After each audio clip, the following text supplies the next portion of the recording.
So in this video we're going to start to look at what's meant by the exchange rate. So the exchange rate is basically a measure of the price of the Australian dollar relative to when it is swapped for other currencies. So all nations want to be paid in their currency. The exchange rate measures the value of the Australian dollar compared to foreign currencies.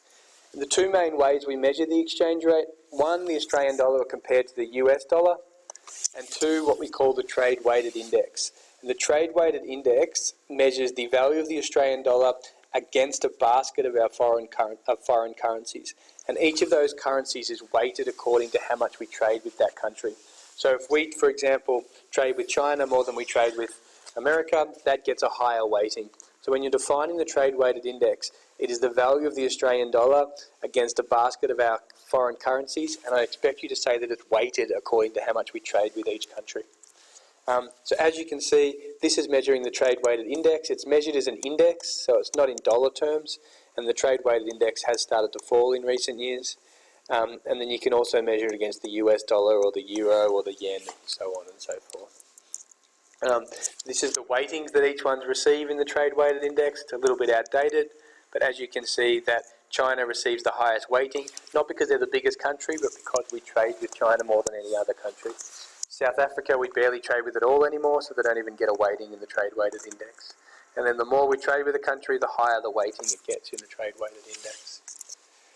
What does it mean if the Australian dollar appreciates or depreciates? So what we mean by that is if one Australian dollar measures one US dollar and the Australian dollar was to depreciate, what that means is that now one Australian dollar you'd be able to purchase less than one US dollar. So one Australian dollar would now buy you, say, 90 US cents. If the Australian dollar appreciates, it means that one Australian dollar would buy you more than one US dollar.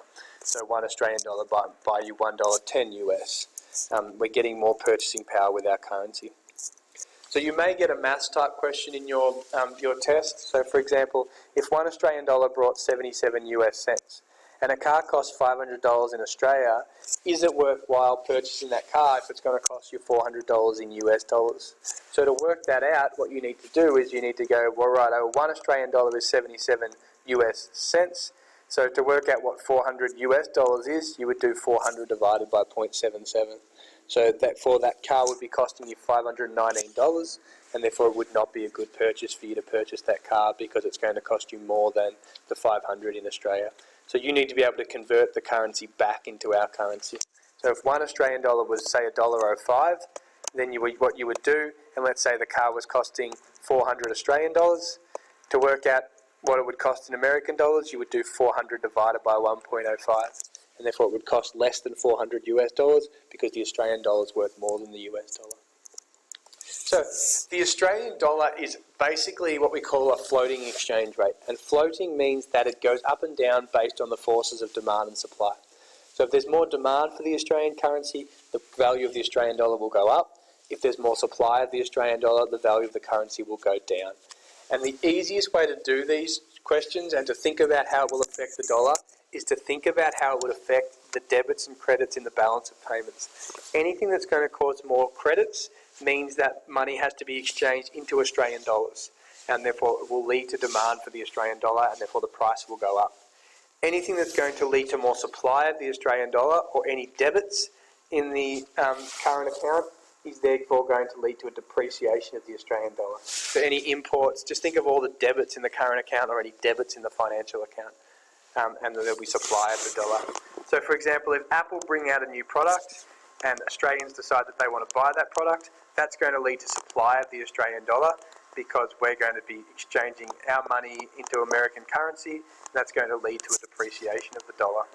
And it will lead to more demand for the American currency, and therefore their dollar will appreciate in value. So what's important to recognise is that if overseas US citizens demand our exports, then they will have to demand our currency, and therefore they'll supply their currency and demand Australian dollars. If we're purchasing imports, or if we invest in foreign banks, or if we buy foreign shares, we need to convert our money into theirs, and therefore there's supply of the Australian dollar and demand for the US dollar. If our interest rates are higher, then people are going to want to put money in Australian banks, so there'll be more money getting converted into Australian dollars, and the Australian dollar is likely to appreciate. When interest rates are low, then it has the opposite effect. So Basically what's going to happen is demand and supply can change. I'm not going to get you to draw the graphs, but demand and supply will change, which will determine the equilibrium price of the dollar, just like any market that we looked at earlier in the year when we looked at demand and supply. And the equilibrium will be where the demand and supply of the Australian dollar meet. And that will change on a daily basis. It will change every second, every minute, every second, because of if any time an international transaction takes place, the dollar will change. Very minimal, by a very minimal amount. But if you were to go home tonight, go online and buy something from overseas, you will cause a slight depreciation in our dollar. So floating exchange rate means that the dollar is determined by the forces of demand and supply. The dollar can be expressed in terms of any currency in the world, and it's a reflection of the demand and supply of each relative currency. So a country that doesn't export much will generally have a low value of their dollar. We'll talk about what causes demand and supply for the dollar in the next video.